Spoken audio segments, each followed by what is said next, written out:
Hey friends, so today I'm going to be sharing some of my April favorites. I've seen a couple other creators do it and I wanted to hop on because it looks fun and I have favorite plants at different times of the month. So, and not just plants, I just want to show some of my favorites that might be like in my plant area, like plant decor. So let's just get into it. But before we start, I'm going to address something. Um, so you may notice that my eyes are a little puffy. Allergy season is upon us and it's taking its anger out on my eye, especially this one. So I know my eyes look like I have heavy bags and my eyes look puffy, but I promise, like, I'm okay for the most part. It's just allergic reaction. Um, Luckily, I have some remedies to help bring it down. It's not as bad as it was. Like, literally, I swear, like, this eye was like, looked like I got punched. And I was just like, oh God, like, I'm walking around looking like I got beat up.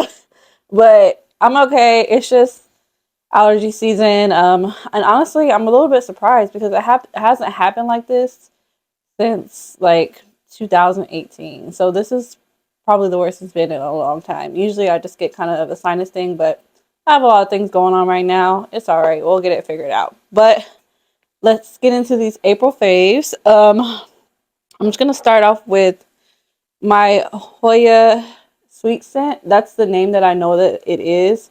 I've had this Hoya cutting for about a year and literally had no growth on it. But just recently, if you are on my Instagram, you saw that I posted that it had a new leaf come on, and I'm so excited. And I was worried because I was like, Lord, please do not let this new leaf pop off. So recently I did a sulfur treatment on like all my plants, like not just my Hoyas.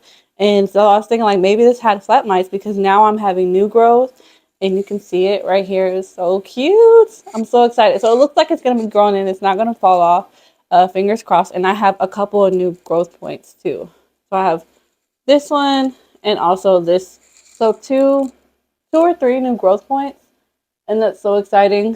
And it makes me so happy because looking at the blooms on this and it looks so beautiful. So I can't wait to grow this into like a full mature plant so that way one day I can get a bloom. And I just like these. They're very firm leaves and very round. It's just a very cute, simple Hoya. I know people like to go for, the more variegated ones, but there's like beauty in the simplicity of this one. So this one is making me very, very happy. And also, another one that has new growth is my Hoya colina. There's a couple different types, but I'm not sure which type this is. My husband got this for our anniversary, like about, I want to say over a year ago. I can't remember if it was this past anniversary or the one before that, but she was struggling. She didn't have any new growth. It was like capping right here. And now you see that she's having these beautiful new leaves. It has some coloration to it, these dark purple leaves. And then she's even growing a new growth point down here, which I just noticed that. So I'm just very excited. Like, I know it's springtime and the plants are waking up, but this is more than just springtime growth. I feel like the sulfur, I probably was getting flat mites on my Hoyas as well. And then now that I have the treatment, like I'm seeing a lot of new growth because my Hoyas usually grow year round. They don't just grow in the springtime.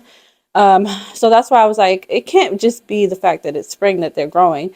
And this is just so beautiful. This is not the variegation on it. This does still have sulfur on it, but it does have a slight variegation. The variegation is very minimal, but I just love the way the new leaves come in. This dark plum, it's very beautiful. And oh,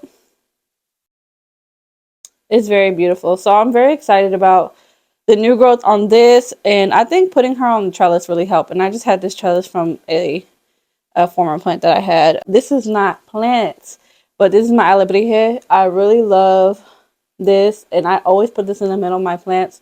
My sister got this from her trip in Mexico some years ago, and it's been through a couple of things.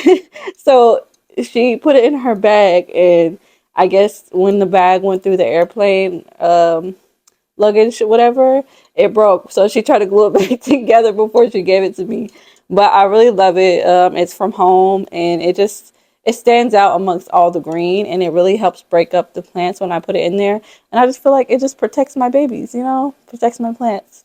So I love it. It's very cute. I love the colors, and I want to get more aloe berry heads. My mom just brought me one. Actually, let me get that one. My mom brought me one from Mexico. I love it. I love all the small details that they have. It's very beautiful. The painting, the artwork. This is some of my favorite artwork, and I just put this up on a shelf.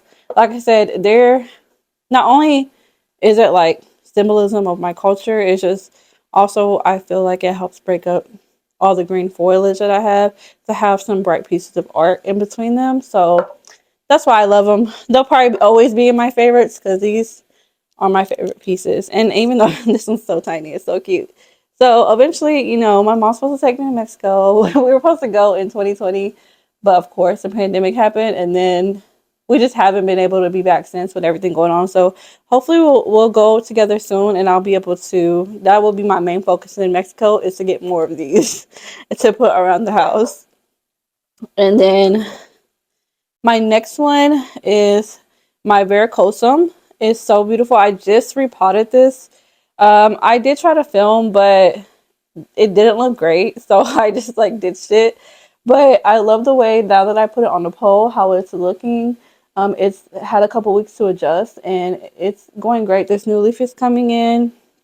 It does have a little bit of dirt on it from me repotting it, and yeah, it's just very pretty. I love the dark green foliage, and then the lime green lines, venations, and then on the back it just has like a little bit of like that red hue on the back, and it's just so pretty. This is also on my faves, just the poles that I'm able to make. I like that I can make them different sizes. And I know a lot of people just do sphagnum moss, but I've been mixing sphagnum with orchid bark just because I don't want to buy more sphagnum, and I'm just testing out mediums to see like what works best. And I like that the orchid bark kind of breaks up the sphagnum, so that way I feel like I have to use so much sphagnum to fill a pole, because sphagnum, when it's wet, it can like be very dense and compacted. So I just wanted to break it up and be able to use like less product to make it stretch more. But that's just my thought process on it. Like I said, this is very beautiful. I know it has this old crusty leaf, but she's still cute. She's still a cutie. And then also, it has, I didn't know that varicosum has a bit of a fuzzy petiole, and I really like that. She's cute.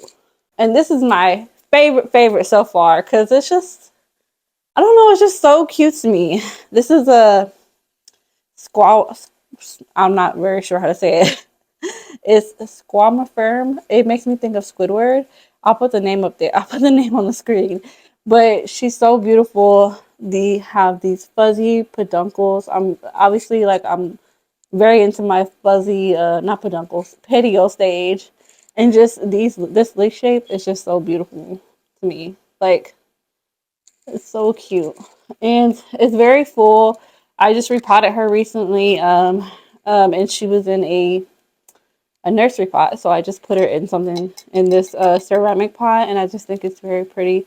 I like the different color leaves that I have. The newer leaves come out just a little limeish, and then as they get mature, they turn into just a darker green color, and it's just so pretty. And I like that not necessarily each leaf looks the same. I feel like the arrowhead shape kind of differs from leaf to leaf. Like, you have this skinnier one, this narrow one, and then you have this like big one. It's like super big. And I did put a pole on it because I do want it to start growing up a pole and see like how big the leaves can get. And I would be very excited for that. For me, it's the fuzzy. It's the fuzzy stems. Like, that's doing it for me. It's just, I don't know. It's just such a pretty full plant for me to look at. Like, I often find myself just, because I have it tucked in the corner right here right by this window right here. I just often find myself just looking at it like, girl, you are a baddie. I like you. And it makes me feel happy. And also, like, I love, like, my other fuzzy stems plants that I have, they come out smooth, and then the fuzzy parts come out. But with this one, it comes out fuzzy. The stem comes out fuzzy. So it's so cute. I love it. I can go on and on. Like, I feel like I'm repeating myself, but the fuzzy stems, it makes my sensory load. Like, I don't, it's very pleasing to my senses. Like, I'm a very like touch person. I'm the same way with fabric. I have to touch it and feel it to see if I like it, because there's certain fabrics I cannot wear. And I'm the same way with plants. And it's like, also, like, if you're familiar with micans, those are very velvety smooth. Like, I like that. And then I like that when I touch this, it just has a very fuzzy and firm feel on it. I don't know. That's probably my, I don't know what type of disorder that is, but it's probably something. But yeah, these are my April faves. This is number one right here, my number one gal for right now. But yeah, these are all just plants that are making me happy, and pieces of artwork. So I think I'm gonna start doing this once a month. And then that way, if something is reoccurring, you can get an update. And I will be posting an update on the unboxing that I did pretty soon. So far, they're all doing pretty well, and I'm very happy about that. The only thing is about moss poles that, if you guys have tips on that, I'd love help with, is how to keep them moist.